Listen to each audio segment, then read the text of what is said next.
It's called fun time, and fun time should not be allowed. Their fun time should have been reading, like these guys are doing, but like reading more communist literature, theory. Sailing, it seems like bourgeois interest to me. Being a communist and being a the betrayal of the revolution is what I was talking about.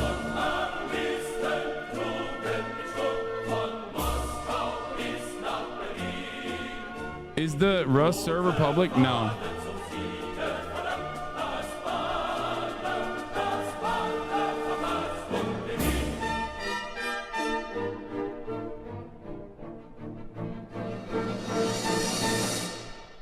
After World War I, Germany was on the brink of a successful proletarian revolution.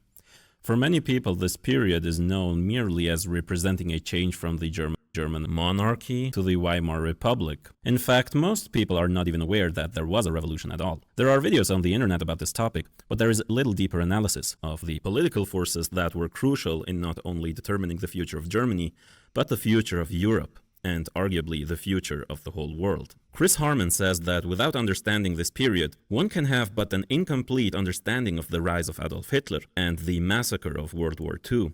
It is in these years that the swastika entered the political stage as a symbol of reaction, anti-communism, and counter-revolution.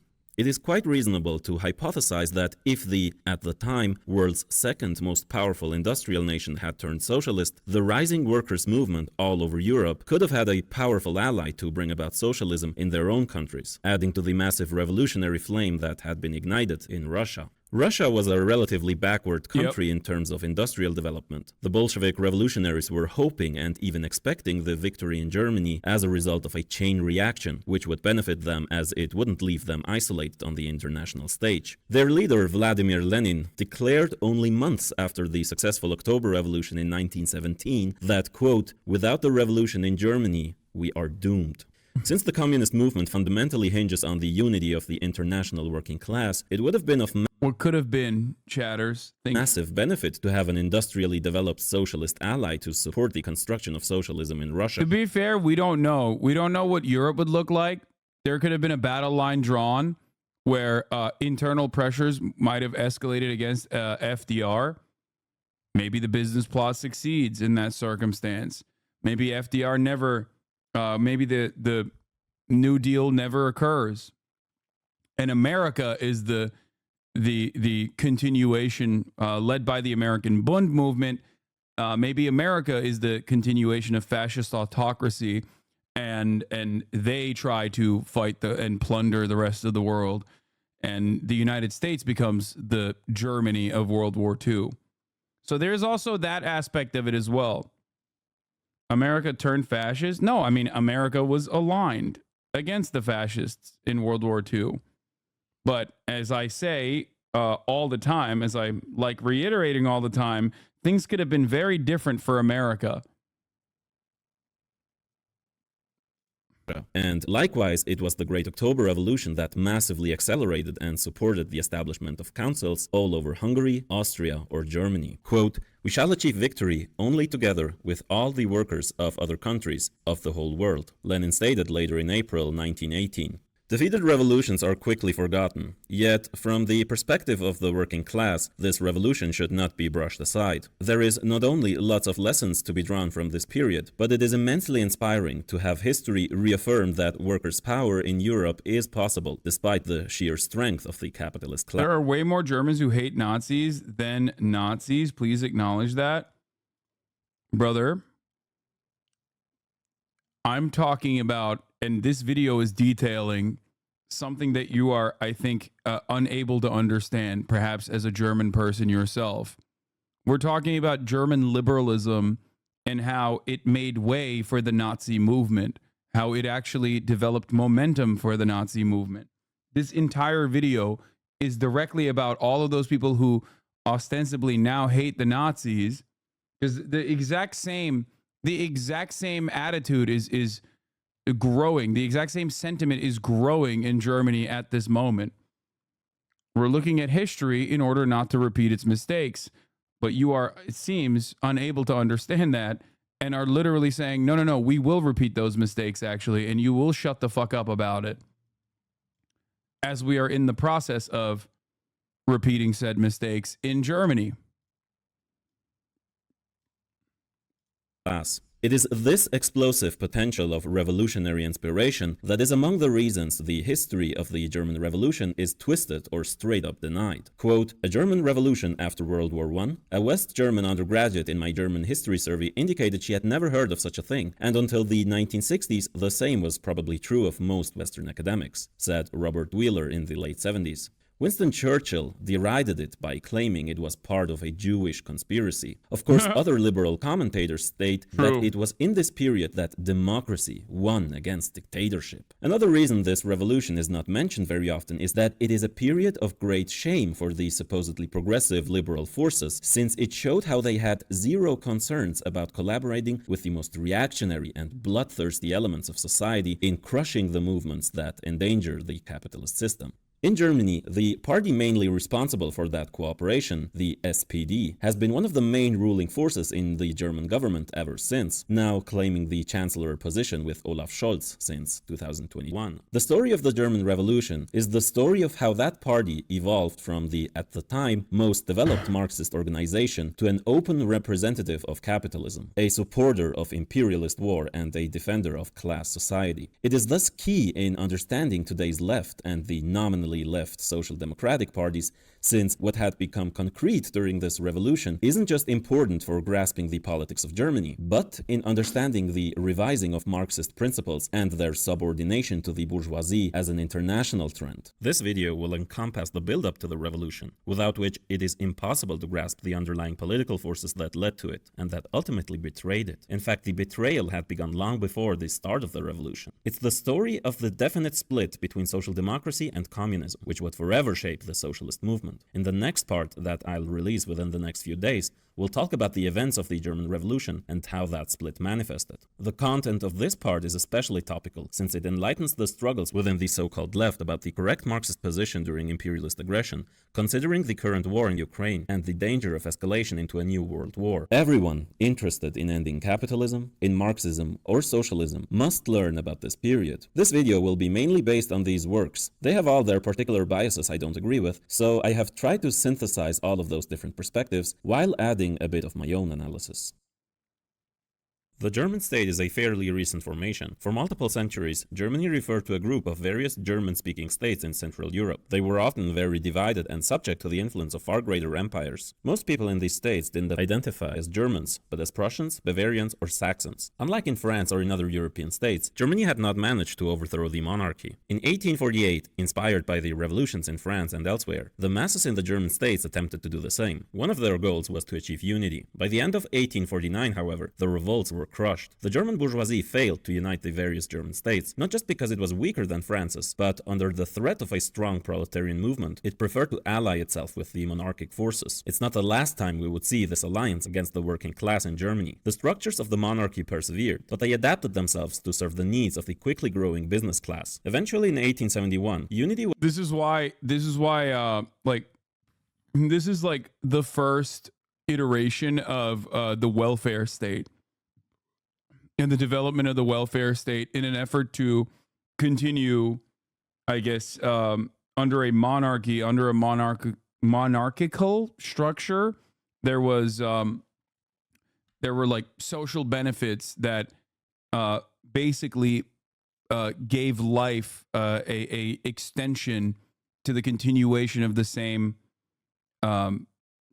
exact structures that abuse the working class in an effort to retain the wealth in the hands of the few. Was achieved at the end of the Franco-Prussian War, which had also sparked the creation of the Paris Commune, the first workers' state. Bourgeois historians often praise the prowess of Otto von Bismarck for achieving unity and for being the founder of the modern welfare state. But the unification into the German state manifested as a result of various complex developments. Unity served the needs of the rising bourgeoisie, and especially of the ruling classes in Prussia, who now dominated the newly formed federation. This is why one analysis, I mean, I wouldn't even say one analysis, but like a direct analysis of like welfare capitalism is from a Marxist perspective is that welfare capitalism is a nefarious way in which you marginally improve working class conditions in an effort to not starve them to a degree that they rise up and destroy the capitalist mode of production.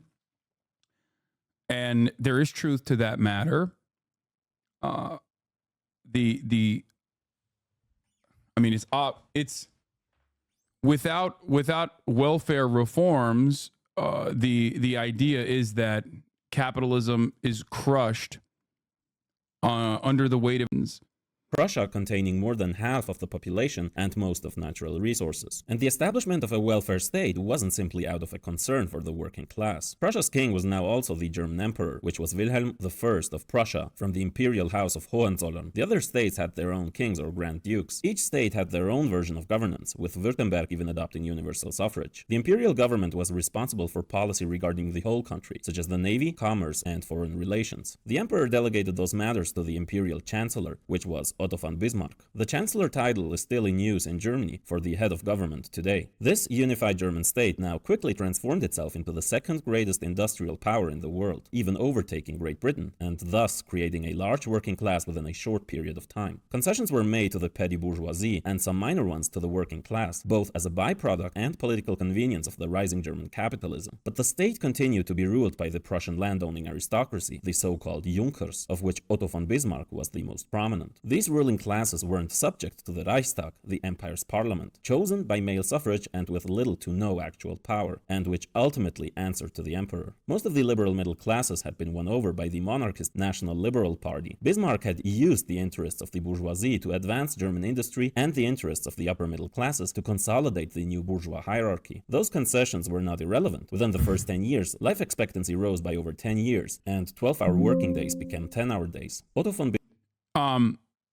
You can also look at like somewhat you can find similarities within another. I mean, I'm not talking about Bismarck here, but like obviously fascists in America, capital owning fascists in America like Henry Ford also recognized the many benefits and the improvements in productivity that he would see out of his workers when he streamlined some of these processes in his own factories as well. So the irony, of course, is that like the consistent rent seeking and consistent profit maxing attitude that our capital owners have now actually leads to less productive results down the line. So even now, if we were to have more benefits in the direction of a true social democracy in the United States of America, we could actually legitimately improve productivity, but it's not even a thing that people consider nowadays because of short-term thinking. Bismarck established the first welfare state in modern industrial society. The main goal was to gain working class support by directing it away from the rapidly growing socialist opposition.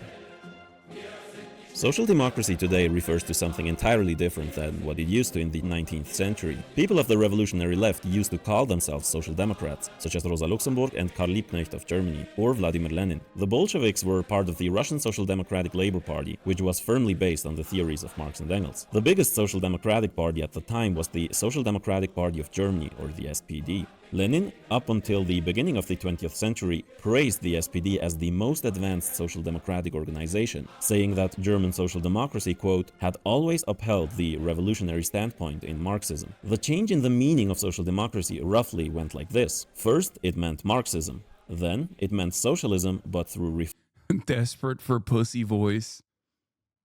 Desperate for pussy voice, Lenin. Social democracy in Germany is really cool. I love Rosa. Reform, not revolution. And today it means capitalism with stronger social safety nets, or the so-called Nordic model, what they have in Sweden, for instance. In order to understand how this shift in definition happened, it is essential to learn about the history of the SPD and the German Revolution. In the period before the German unification, German social democracy was split into two currents. There were the Lassallians, who followed the teachings of the more reformist Ferdinand Lassalle, and the so-called Eisenachers, who claimed to uphold the teachings of Marx and Engels. The two most prominent Eisenachers were August Bebel and Wilhelm Liebknecht. They were the leaders of the Social Democratic Workers' Party of Germany, the SDAP, founded in 1869 in the German town Eisenach, hence the label Eisenachers. The two groups were very divided. When Bebel and Liebknecht refused to vote for war credits for the war against France in 1870, the Lassallians suggested they should be jailed for their opposition to the war. However, a few years later, after the unification had happened, members of the two groups urged the unification of German social democracy. In 1875, in the German city Gotha, the two factions managed to come together by adopting the Gotha program, the party platform of the SPD. At the time, Marx and Engels were heavy influences on the party leadership. They had become the most influential intellectual leaders of the socialist movement. Wilhelm Liebknecht, for instance, had developed a strong friendship with Marx and collaborated with him throughout his life. Marx and Engels weren't big fans of the Gotha program, however. Marx wrote the Critique of the Gotha program and sent it to the leadership of the SDAP. The program was criticized for its concessions to the Lassallian current, such as reformist deviations from revolutionary Marxist theory or the faulty analysis of German society, among other things. The document is now part of the Marxist classics. It discusses the importance of proletarian internationalism or the dictatorship of the proletariat. There are still many attempts to separate those two concepts from Marxist theory today. Although not entirely united in ideology and overall tactics, the party grew very quickly. A mere 2 years later, the party boasted close to 500,000 votes, which was over 9% of the total. The SPD became involved in nearly all aspects of society. It established countless trade unions, cooperatives, youth and women's organizations, or newspapers. The SPD was by far the biggest working class organization worldwide. Lenin said about the German working class that for almost half a century, it was, quote, the model of socialist organization for the whole world. German social democracy became a way of life, being involved not just during labor struggles and elections, but in people's leisure time. They established and became affiliated with chess clubs, a swimming association, the Free Sailing Union, cyclist magazines, music. See, it fell apart because of their, this is a bourgeois moral failing right here. It's called fun time, and fun time should not be allowed. Their fun time should have been reading, like these guys are doing, but like reading more communist literature, theory. Sailing, it seems like a bourgeois interest to me. Being a communist and being a socialist implies that you cannot have fun, okay? Fun is not allowed. Fun time is bourgeois decadence. You must always be angry. You must always be seeking to improve the material conditions of the working class, uplift the working class. If you are having fun, that means you are not fighting the revolutionary fight. You are actually a counter-revolutionary. And singing groups, libraries, and even a free people's theater to spread class consciousness and critiquing the status quo through drama. Lenin wrote enthusiastically about these organizations. These leisure time organizations were important for another reason. In 1878, Otto von Bismarck managed to institute laws restricting the rapid development of the workers' movement. Hence, more indirect and clandestine forms of organization and propaganda became important. Within the first year of enacting these so-called anti-socialist laws, the Imperial German government outlawed about 250 associations, as well as close to 200 periodicals and over 300 non-periodical newspapers or magazines. This crackdown did not significantly slow down the socialist movement, however. Through a kind of Barbara Streisand effect, it even led to an increased membership long-term and raised class consciousness by making it apparent that the state viewed the socialist movement as a threat. So, many party activists reacted to state persecution by embracing Marxist revolutionary principles. In the 1880s, the party had reaffirmed that it was revolutionary. It is a legit tactic to use treats to distract people, though, but I get what you mean. Dude, treats are great. That's the whole reason for why you want some kind of change to the current existing organization of the economy so you can have fucking treats and free time. That's the whole point. That's that is literally why I care about these sorts of things, because I want everyone to have the amenities and the fun and the free time. And so did Marx, really. This is why the idea that like socialism is actually a deeply collectivist ideology that has no basis in like individual freedoms is a inherently reactionary bastardization of why people want socialism to happen. The entire point is so that people can have fun, people can have treats, people can have luxuries, people can have whatever they wish to have.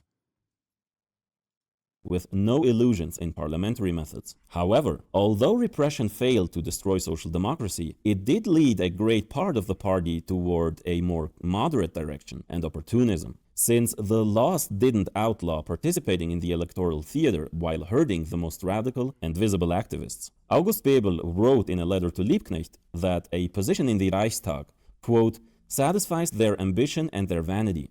With great self-complacency, they look upon themselves as among the chosen of the nation and find immense pleasure in the parliamentary comedy. They take it very seriously. This had a great effect on the party membership. Revolutionary theory was only marginally connected with most of what the party actually did. Another factor adding to the complacency of many social democrats was the success and the... Yeah, but prioritizing fun is unhelpful. That's how liberalism happens. You have to be joking.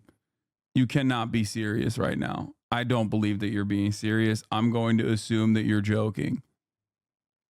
Relative stability of emerging German capitalism and minor concessions to the working class. Although behind many of these achievements was the working class struggle, not parliamentary activity. Guys, stop saying Rust, all this stuff, okay? I'm going to get into Rust when my team is ready, okay?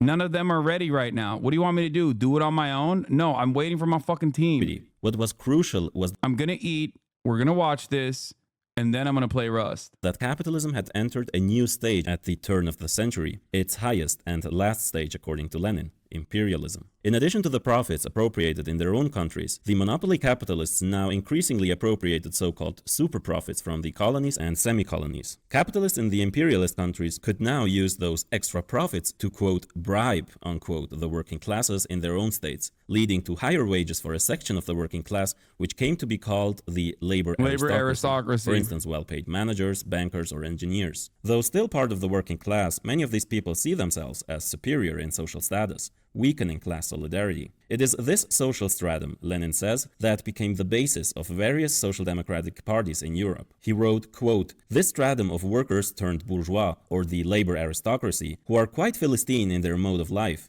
in the size of their earnings and in their entire outlook, is the principal prop, and in our days, the principal social prop of the bourgeoisie. For they are the real agents of the bourgeoisie in the working class movement, the labor lieutenants of the capitalist class, real vehicles of reformism and chauvinism.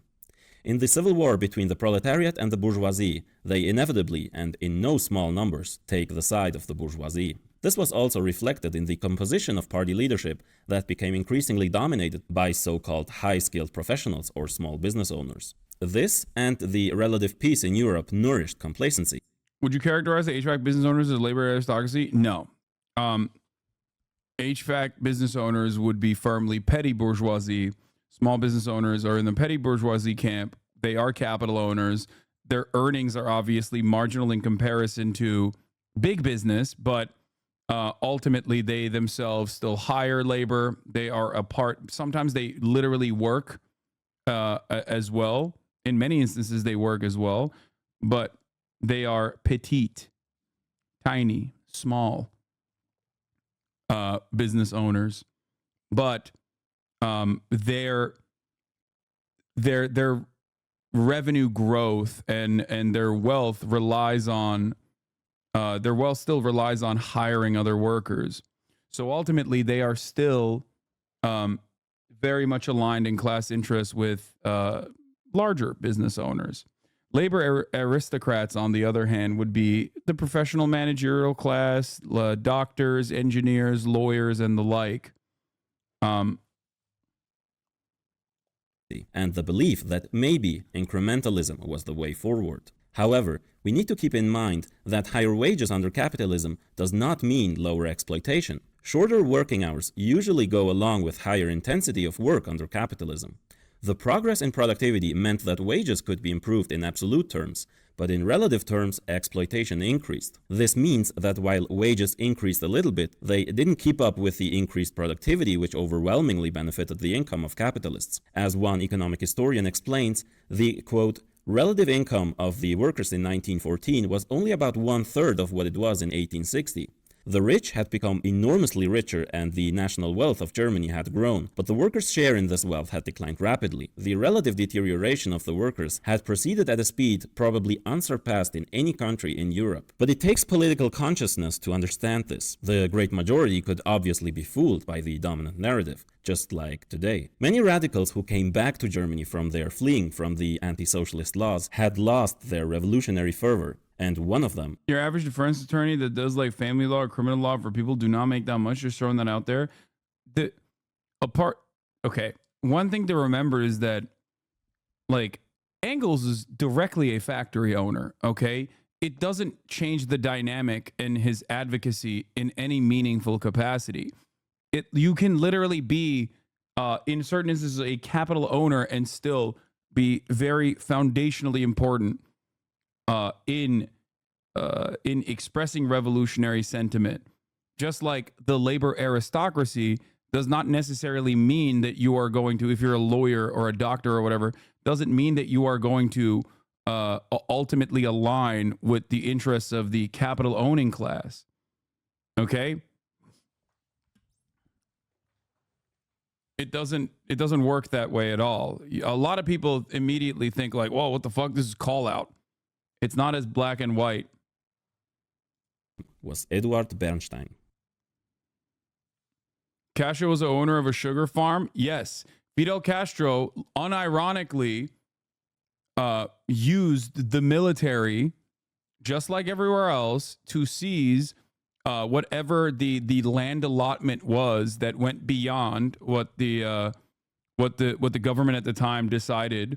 I forget what the exact number is. It was like a certain number of acreage. Once you went beyond it, that meant that it would be expropriated. Castro himself literally sent his own the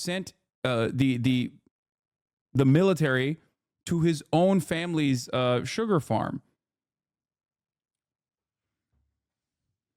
He expropriated land from his own family. In 1891, the SPD adopted the Erfurt program in the German city Erfurt. It was formulated by August Bebel and two gentlemen named Karl Kautsky and the aforementioned Eduard Bernstein. Engels, who after Marx's death in 1883 was now the chief authority on Marxism, criticized this program for its non-Marxist opportunist view on the state. He wrote, quote, "The political demands of the draft have one great fault. It lacks precisely what should have been said. What was missing was the necessity of the dictatorship of the proletariat and a few other Marxist components. In order to understand Engels' criticism and the development of social democracy in general, it is important to learn about Eduard Bernstein. He was born in 1850 and had been in close connection to Marx and Engels. He became a central figure in the SPD, but he gained prominence by becoming known as the first major revisionist. Revisionism, simply put, means revising Marxist principles. It usually means to update them toward a liberal direction, for instance, making concessions to the capitalist class or collaborating with it, turning it from something revolutionary to something less combative. The relative stability of capitalism led Bernstein to believe that maybe the contradictions of capitalism wouldn't sharpen as Marx had analyzed. He also questioned the philosophical underpinnings of Marxism, dialectical materialism. He posed that socialism was not the dialectical solution of these contradictions, but it is a result of the free choice of people, that is, independent from their economic and social situation. It is more of a moral option instead of a social necessity, so to speak. His conclusion was that rather than aiming for revolution, the working class should be focused on reforms. It should sink itself into the bourgeoisie and incrementally change the system from within. His approach is most prominently reflected in his quote, "The ultimate aim of socialism is nothing, but the movement is everything." He was heavily criticized, most prominently by Rosa Luxemburg, the leading figure of the left line, who wrote the pamphlet Reform or Revolution. In it, she says that the dilemma between reform and revolution is meaningless, because reforms should be in the service of revolution. Her arguments were convincing. By 1903, the debate appeared settled in the Dresden Congress. I 100% agree with Rosa Luxemburg. All matter of reform should be in the revolutionary direction. That ultimately, reforms are not an end, but a means to a more just end. In which the majority of the party formally rejected Bernstein's revisionism. Another prominent SPD.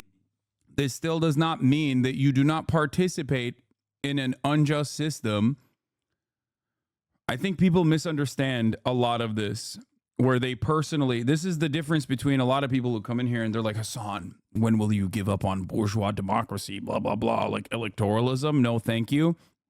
Or people that fucking cast aside the likes of Bernie Sanders, or people that fucking constantly shit on any and every left-wing Democrat, hyper focusing on them instead of the broader picture, instead of those who are truly working actively to harm the working class.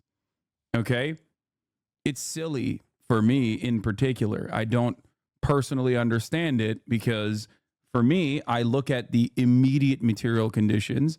I look at where class awareness is in this country, in the United States of America. I recognize America's placement on the planet as a hegemonic superpower that that is working actively to continue unequal exchange from the global south, to continue destroying and continue fomenting reactionary sentiment everywhere and anywhere it can, having its tentacles in every fucking aspect of global development. The idea that you can just like magically accelerate and not succumb to a fascist movement is silly. As literal socio-dem talk, Lamau. Well, I don't have an issue with social democrats in America, especially as long as they are not leaning in the direction of liberalism.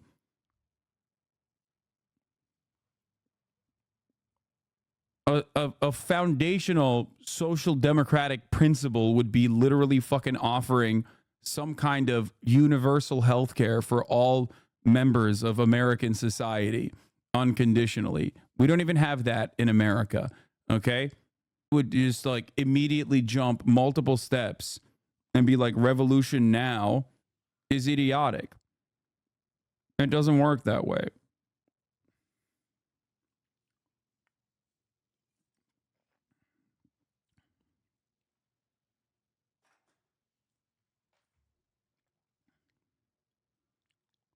The member who criticized Bernstein was Karl Kautsky. He was born in 1854, and after the passing of Engels in 1895, now he was regarded as one of the, if not the most prestigious Marxist theoretician. He was called by many people the Pope of Marxism. Until the outbreak of World War I, Vladimir Lenin, despite many differences, regarded Kautsky as the final authority on Marxism. But for Kautsky, revolution became something that had shifted to an indefinite future. Kautsky was part of the party center, which meant that he was against Bernstein's revisionism, but also against the tactics of the left, such as when Luxemburg argued to push for mass strikes against the state after the strike wave of the early 20th century. It was the Pope of Marxism who criticized her. And it was this party center, being in seemingly equal distance from the right revisionism and the revolutionary left, that played a key role in conceding more and more to the right under the guise of not in.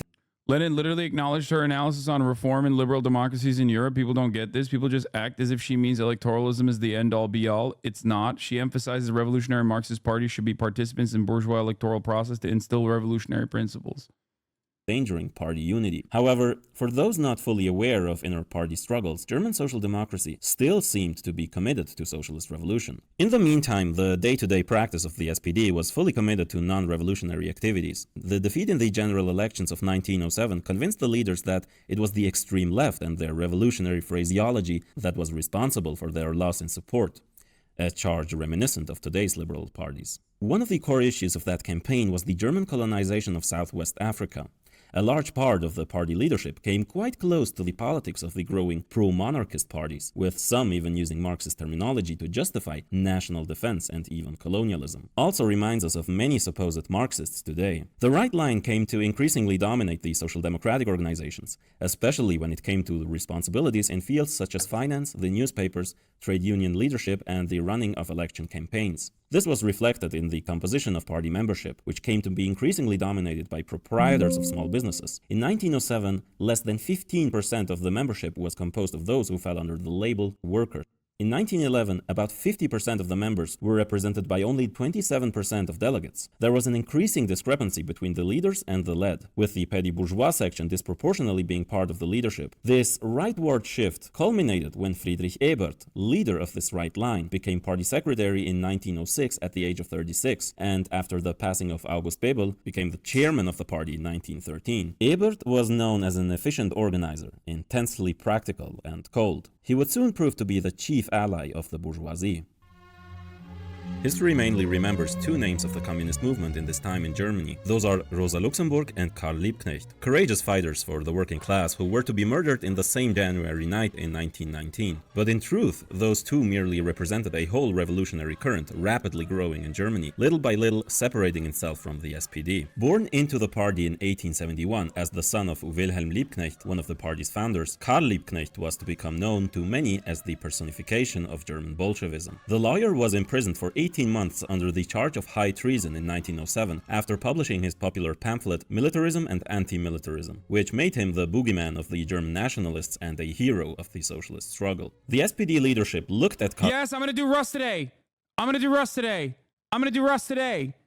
It's literally pinned. It is also in my fucking title. What is wrong with everyone? Please. This is why I tell you all the time, like, just simply putting this stuff everywhere, plastering it everywhere, it doesn't change the reality that people still unironically would just come in here and be like, when are you going to do, are you going to do Rust today? I don't really understand. When are you going to play Rust? Okay. Liebknecht with condescension. They saw him as a loud child who cannot be controlled. People described Liebknecht as passionate, impulsive, and courageous. Known as a great speaker and agitator, rather than a distinguished theoretician or organizer, he was soon to meet a situation big enough to match his powers. Clara Zetkin was another leading figure. A close friend of Rosa Luxemburg, she led the Socialist Women's Organization and was the editor of its paper, Die Gleichheit, Equality. Franz Mehring was another prominent figure. He had been more moderate, but eventually broke from Kautsky in 1910 and drew closer to Luxemburg. He was one of the older left-wingers and was known for his clear-headed analyses. Mehring, Zetkin, Liebknecht, Luxemburg, and others would later form the Spartacus League, named after the famous leader of the slave revolt in the Roman Republic. The Spartacus League was not the only formation of the left. Another group, mainly based in the city of Bremen, was referred to as the Left Radicals and would later form the International Communists of Germany, or short, the IKD. Among this group of people were Johann Knief, the leading figure, worker-turned-journalist Paul Fröhlich, and an intellectual from Hamburg called Laufenberg. They were critical of the Spartakists for not fully breaking with the Social Democrats and forming a fully independent organization of revolutionaries. The International Communists of Germany and the Spartacus League would later merge into the Communist Party of Germany. Another group of people who were to play a great role in the German Revolution were the revolutionary shop stewards. Although not organized wholly as an autonomous group, it referred to a group of militant organizers from the powerful Berlin Metal Workers Union, which were soon to lead powerful strikes in Germany. Their leader, Richard Müller, said that their goal was to establish in Germany a council republic in the Russian style.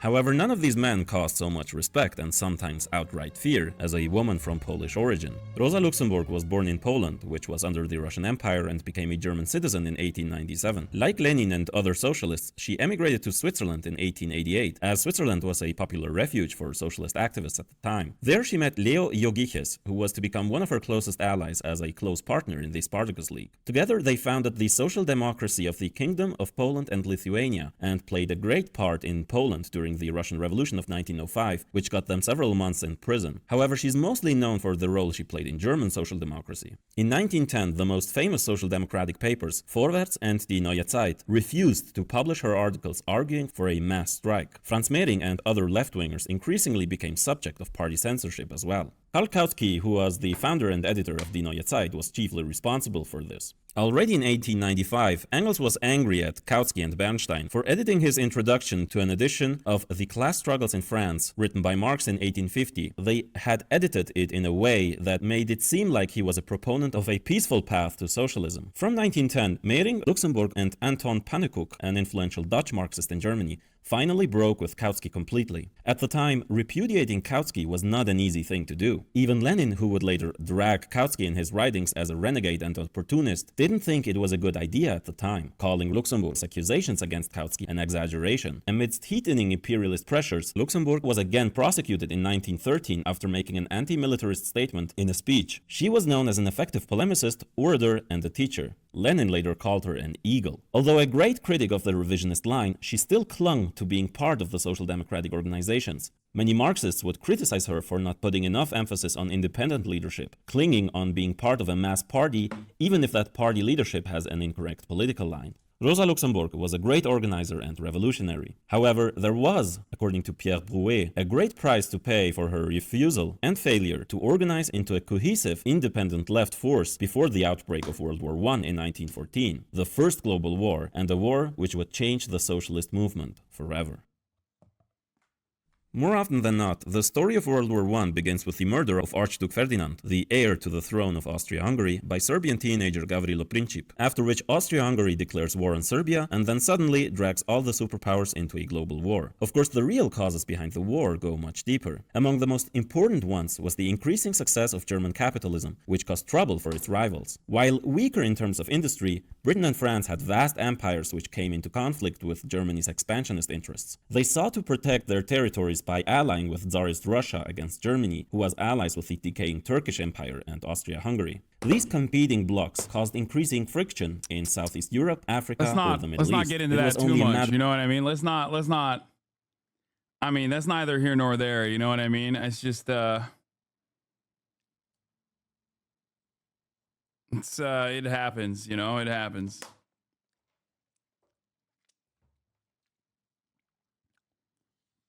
Matter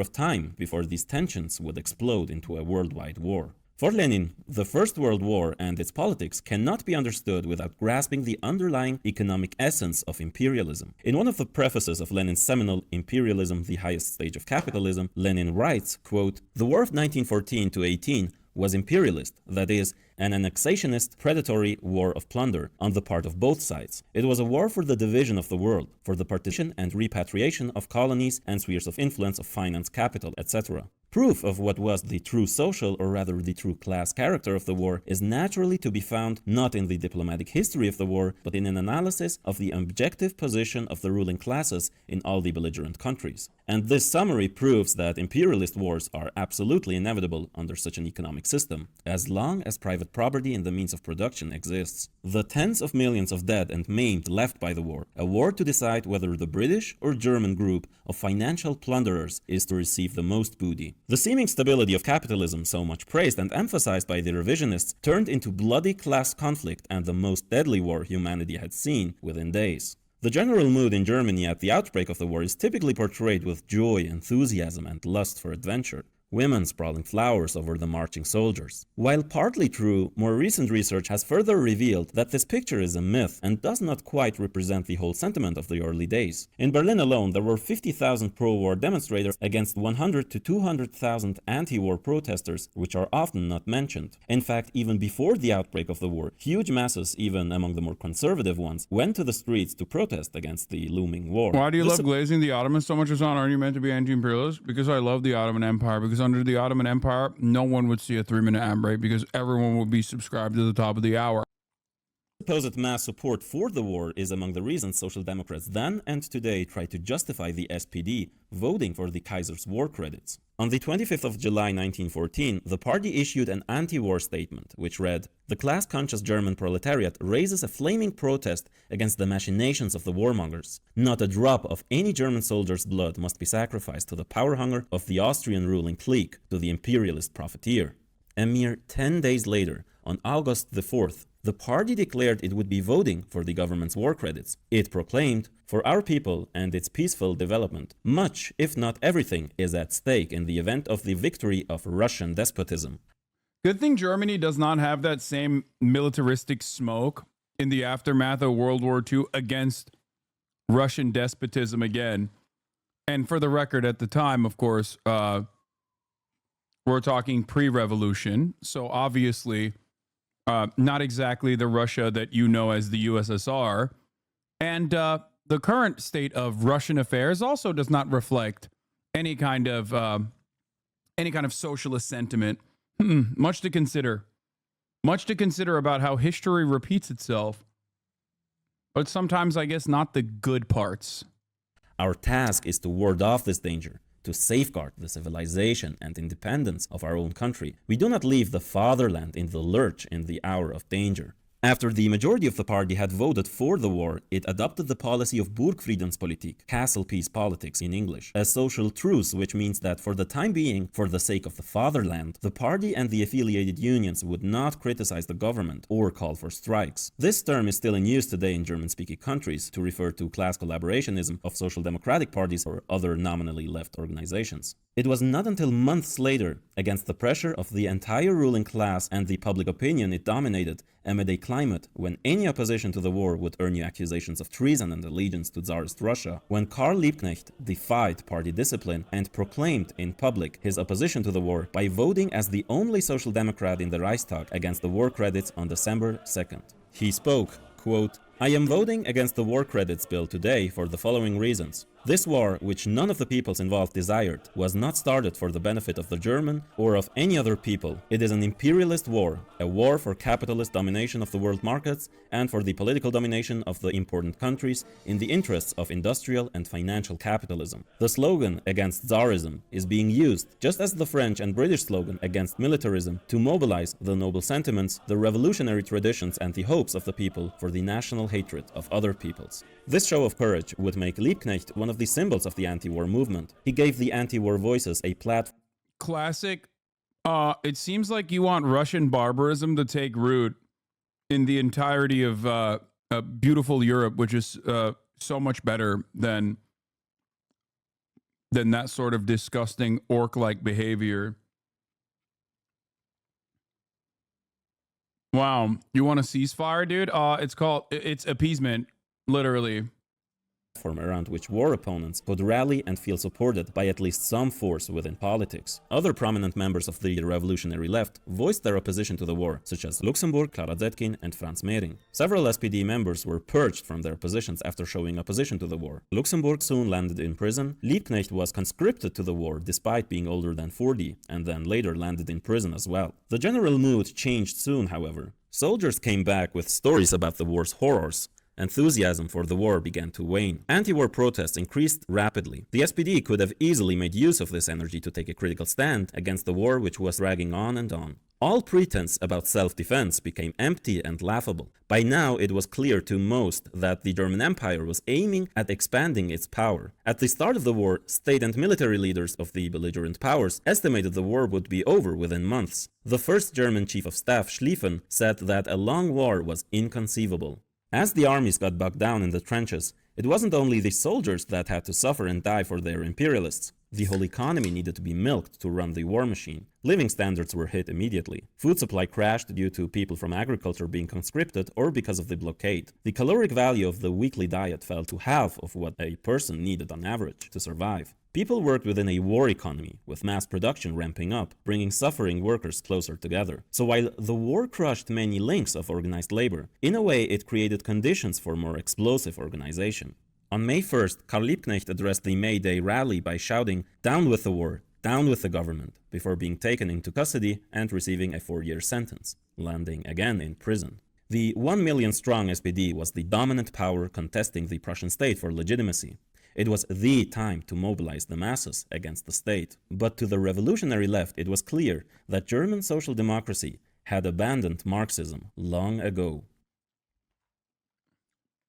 Lenin called the actions of the SPD a sheer betrayal of socialism. It's not that the party could have prevented the war by adopting other positions. It was their abandoning of the class stand to be on the side of the working class in the face of imperialist war. The workers' parties did not oppose the government's criminal conduct, but called upon the working class to identify its position with that of the imperialist governments. The leaders of the International committed an act of treachery against socialism by voting for war credits, by reiterating the chauvinist slogans of the bourgeoisie of their own countries, by justifying and defending the war by joining the bourgeois governments of the belligerent countries, and so on and so forth. The responsibility for thus disgracing socialism falls primarily on the German Social Democrats, who were the strongest and most influential party in the Second International.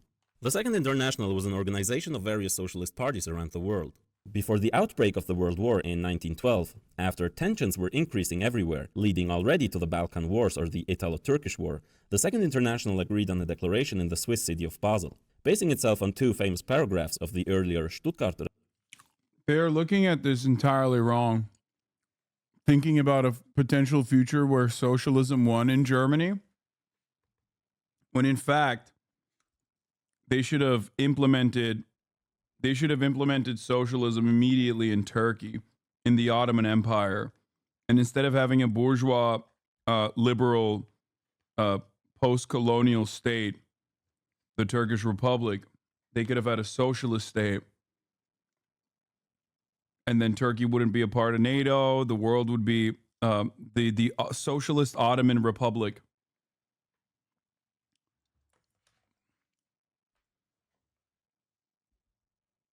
Would have completely dismantled the bourgeois capitalist interests.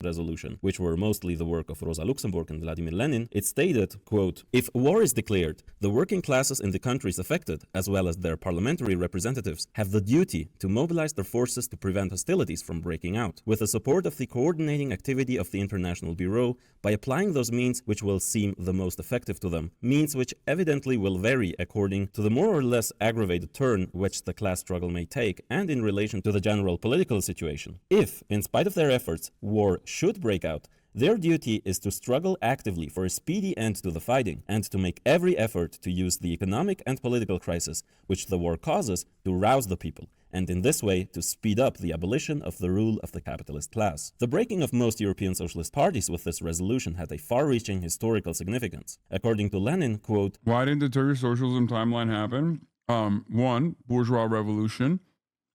Two, NATO. American involvement. Turkey's geopolitical position created a phenomenal opportunity for it to be a direct military base against the USSR. That's where the Cuban Missile Crisis started as well. We had our own version of Gladio happening in Turkey at the time, where America went in, took like some of the worst, most hyper nationalist, the ultra nationalist fascists in Turkey, and beefed them up, offered them support. They spent every waking moment killing commies in Turkey and destroying any kind of left sentiment.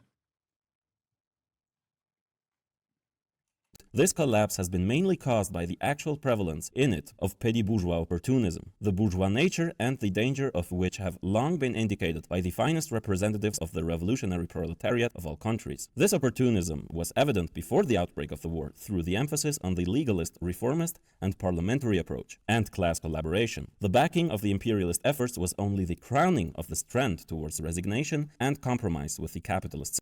Yeah, the term deep state was invented in Turkey, derin devlet.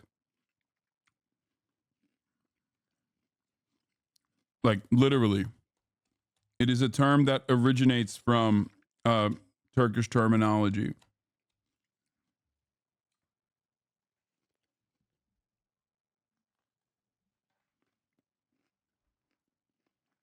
System. Quote, "Opportunism was engendered in the course of decades by the special features of capitalism, when the comparatively peaceful and cultured life of a stratum of privileged workmen bourgeoisified them, gave them crumbs from the table of their national capitalists, and isolated them from the suffering, misery, and revolutionary temper of the impoverished and ruined masses. The imperialist war is the direct continuation and culmination of this state of affairs, because this is a war for the privileges of the great power nations, for the repartition of colonies and domination over other nations." Lenin said that this world war was the beginning of a new epoch, in which the aim of the working class was to struggle for power.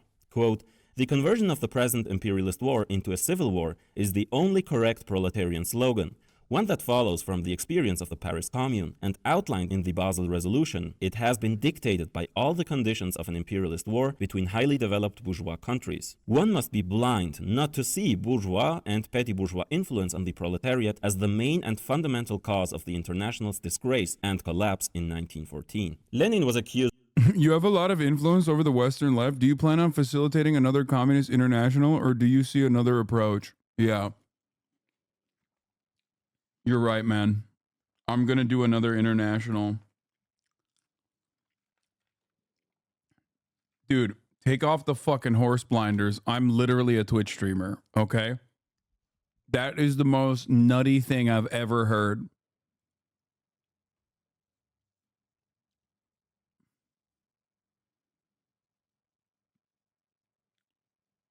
Oh my God. That's awesome. Oh.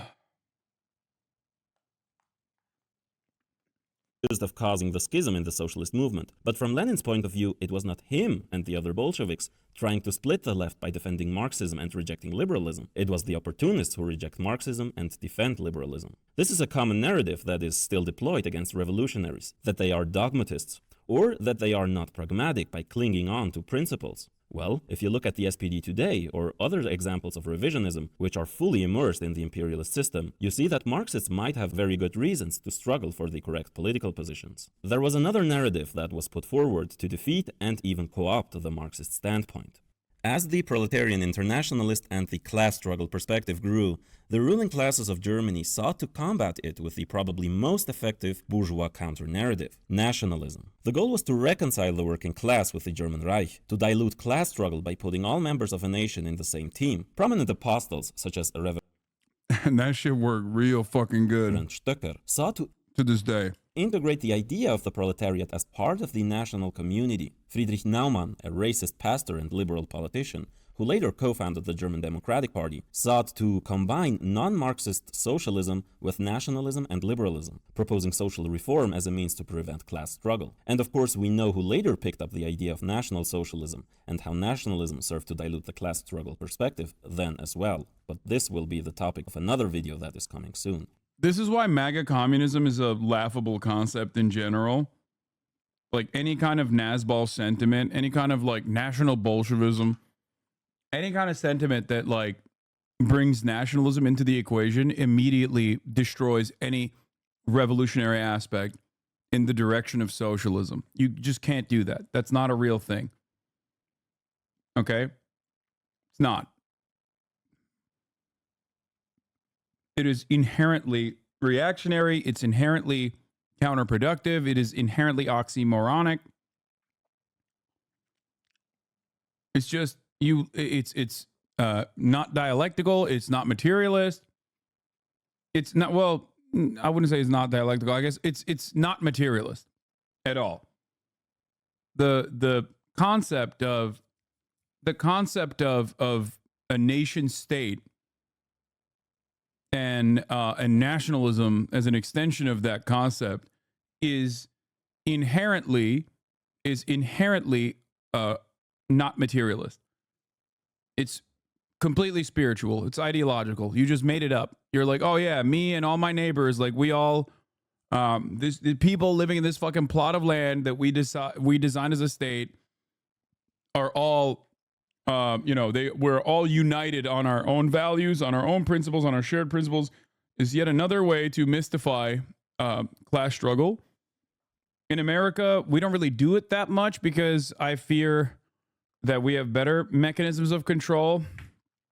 But anyway, let's continue. In fact, already at this point, anti-Semitism as well served as a means to direct the anger of the petty bourgeoisie away from big capital, who was crushing it, to a supposed Jewish elite in control of working class organizations. August Bebel called this tendency the socialism of fools. But you can argue that the SPD was part of this nationalistic socialist trend as well, as they linked the well-being of the German working class to the success of German imperialism, not to the success of the international proletariat against the international bourgeoisie. You can see how at the time the word socialism was quite popular, so various movements used it opportunistically to draw in working class support. Unfortunately, this reactionary trend that claims socialism is still a phenomenon today. As the war dragged on, it became more and more obvious to everyone what the revolutionary left had already said at the beginning, that this war does not serve the people in any way. In December 1916, 20 SDP deputies voted along with Liebknecht against further war credits. Liebknecht was painted as a purist, an adventurist, an idealist at the outbreak of the war. Now, his stance was adopted by a larger and larger section of the SPD.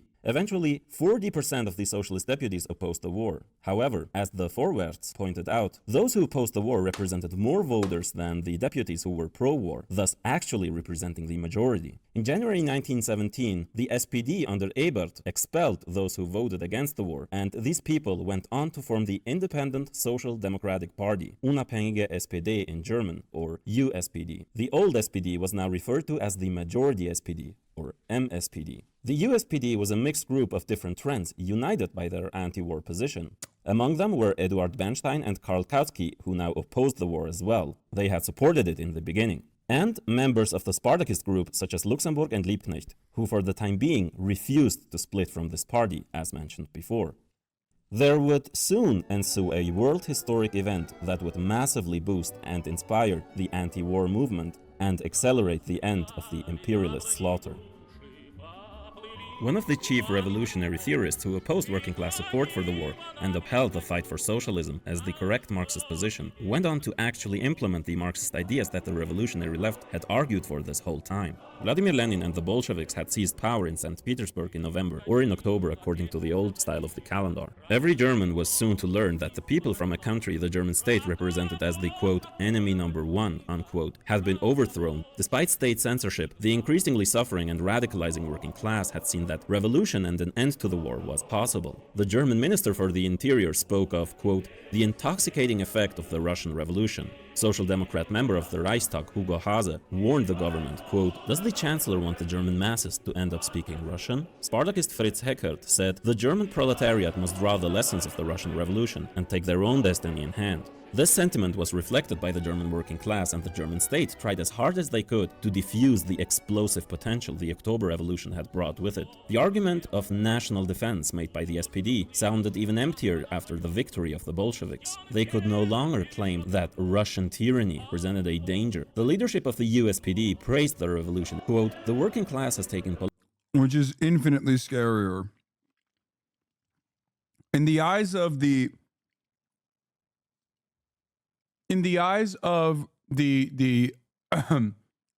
capital owners, this presented an infinitely scarier alternative because Tsarist Russia can be dealt with. You can use it as a perfect enemy. But all of a sudden, a better solution is possible. Holy shit. You don't want the fucking peasants to learn about that. You don't want the peasants to look at a country that can lead by example. It's terrifying. Political power in Russia. This is an event of world significance. Never has the working class faced such an important task as this. 2 days later, in the same newspaper, it said, quote, we, German workers, are with all our hearts with our Russian comrades in struggle in these days. They are also fighting for our cause. They are the vanguard of humanity, the vanguard of peace. In truth, however, the USPD was split on the new Soviet government. Most prominently, it was Bernstein and Kautsky that derided the revolution. Kautsky, who by now wasn't exactly close friends with Lenin, concluded that the revolution would end in chaos, and it is supposedly against democratic principles. Lenin prominently countered Kautsky's critique in the Proletarian Revolution and the Renegade Kautsky. Quote, the question of the dictatorship of the proletariat is a question of the relation of the proletarian state to the bourgeois state, of proletarian democracy to bourgeois democracy. One would think that this is as plain as a pikestaff, but Kautsky, like a schoolmaster who has become as dry as dust from quoting the same old textbooks on history, persistently turns his back on the 20th century and his face to the 18th century, and for the 100th time, in a number of paragraphs, in an incredibly tedious fashion, choose the old cud over the relation of bourgeois democracy to absolutism and medievalism. He wrote that his analysis is, quote, such an awful theoretical muddle, such a complete renunciation of Marxism, that Kautsky, it must be confessed, has far excelled Bernstein. Lenin is criticizing Kautsky's misunderstanding of the concept of the dictatorship of the proletariat, which emphasizes the class character of the state when compared to the liberal concept of democracy, which conceals it. It refers to workers, so the majority, being in power in contrast to the dictatorship of the bourgeoisie, the minority, what we have now. The Bolsheviks saw the Russian Revolution merely as the first stage of a worldwide revolution. The Soviet government used every means possible to spread it in all countries. Remember, guys, America's so fucking foundationally busted that the majority here, unironically, about the tyranny of majority. The tyranny of majority is a principle that Americans genuinely think is bad. Without even a shred of examination, we simultaneously claim we love democracy and say we hate tyranny of majority. Brother, the tyranny of majority is democracy. Capitalism, or a capital liberal democracy, is a dictatorship of the bourgeoisie. Capital owners dictate what happens. A dictatorship of the proletariat, on the other hand, would be a democracy, a real democracy.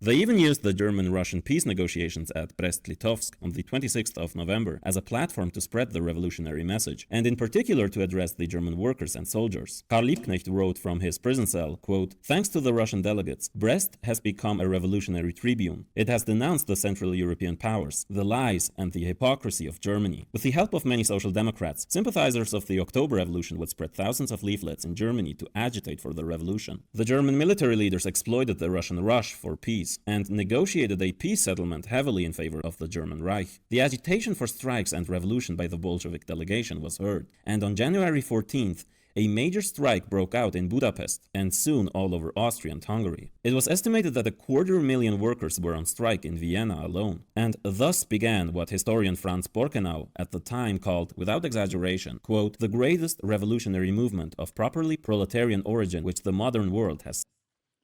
When liberals now look back at the German Marxist movement at the time and the trade unionist movement at the time in general, and say the commies went too far, and that's why a lot of people were scared and aligned with the fascists, this is what they're talking about. They're talking about revolutionary sentiment being expressed, revolutionary action being engaged with, and how this created firm and committed opposition from the capital owners who saw fascism as a vehicle for stability, or rather the maintenance of the pre-existing hierarchies. Scene. The Spartacus League put out leaflets saying, quote, "the Viennese workers elected councils on the Russian model," unquote, and proclaiming a general strike. About 500,000 workers went on strike all over Germany for several. What is the correct response to that? I disagree with the premise of the tyranny of majority, but I don't know how to refute it. What do you mean? It's just called democracy. Do you like democracy? Americans think they like theoretical democracy. The question is, if there's no tyranny of majority, you know what you have? A tyranny of minority, which is what we currently have. A tyranny of minority is not a democracy at all, but instead something different, an oligarchy.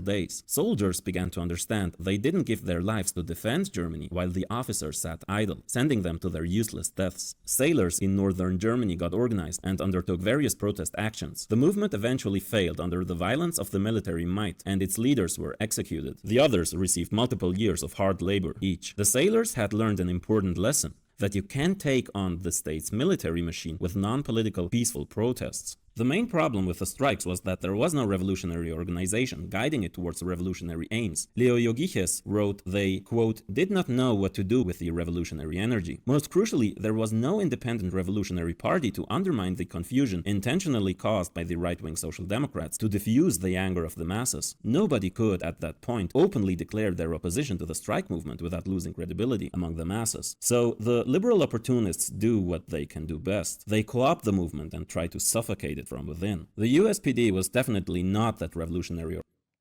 Even like Black Lives Matter, which wasn't necessarily revolutionary, nor was it socialist, was susceptible to the similar co-optation which occurred under the Trump administration. Organization. It was led mostly by centrists who tried to distance themselves from the Spartacist slogan, "The enemy is at home, peace through socialist revolution." They advised against mutiny or other seditious acts. The prominent SPD leaders declared their superficial support for the strike and managed to gain leading position in the action committees of the strike, against lots of opposition with one goal. As Friedrich Ebert later explained, quote, "I joined the strike leadership with the clear intention of bringing the strike to a speedy end to prevent damage to the country." His party colleague Schneiderman and future Chancellor of Germany said, quote, "If we had not joined the strike committee, law and order would not now exist here." The state knew very well who their enemy was and who wasn't. For instance, following a meeting that was banned by the state, left socialist Wilhelm Dittmann got a 4-year prison sentence while Ebert and co. were left untouched. Ebert said in a speech in that meeting, quote, "It is the duty of workers to back up their brothers and fathers at the front and to manufacture the best arms. Victory is the dearest goal of all Germans." The Social Democrats did their absolute best to de-radicalize the strike movement. They sought to mediate with the government, maintaining that the strikers had merely economic demands, not political ones, which of course wasn't true. The strike was eventually smashed. Jogiches summed it up as follows, quote, "Because they could not imagine the strike wave as more than a simple protest movement, the committee, under the influence of the Reichstag deputies, tried to enter into negotiations with the government, instead of refusing all negotiations and directing the energy of the masses." Only a few weeks after the German High Command had been talking about victory, it became clear to them that they were sure to lose after a failed offensive on the Western Front in the summer of 1918. They now acknowledged, after seeing the massive strikes and protests, that the whole country was about to collapse.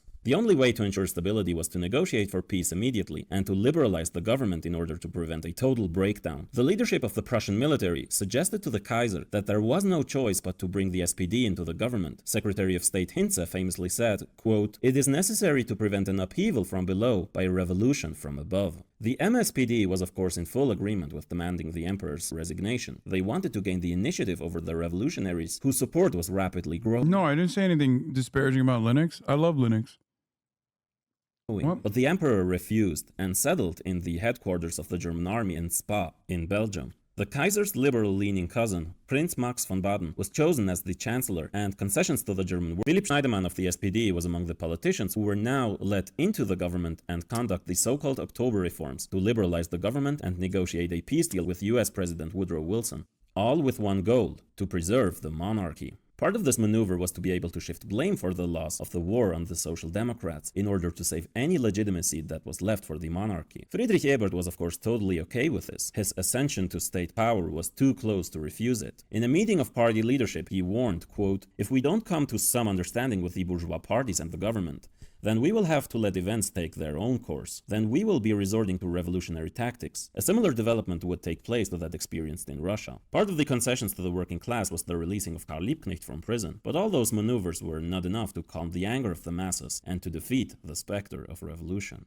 The High Command was frustrated in their efforts for an immediate peace. The French imperialists were determined to grab as much territory as possible, just as the Germans did with the Soviet Union a year earlier. In a desperate attempt to defend as many holdings as possible, the Germans sent out troops to fight lost battles. But the sailors understood that the leadership was to send them to unnecessary and certain death. One sailor told his father, quote, "We all felt this would be our last voyage, and so we instinctively refused to follow orders." And they did, and were immediately arrested. Thousands of sailors, joined by the port's workers, went out to protests at the arrests in Kiel. 9 were killed after clashes with government loyalists, but the movement had learned from their past mistakes and refused to protest peacefully, so they fired at the patrols and managed to force them to retreat. And thus began the German Revolution. Thank you for watching part 1. In the next part, we'll talk about and analyze the events of the German Revolution, including how Social Democrats crushed it with the help of proto-fascist forces, and we're gonna cover the murder of Rosa Luxemburg and Karl Liebknecht. And we're gonna try to draw important lessons from this revolution for future organizing. So make sure to subscribe to not miss part 2, and I'll see you soon. Auf Wiedersehen. Great video.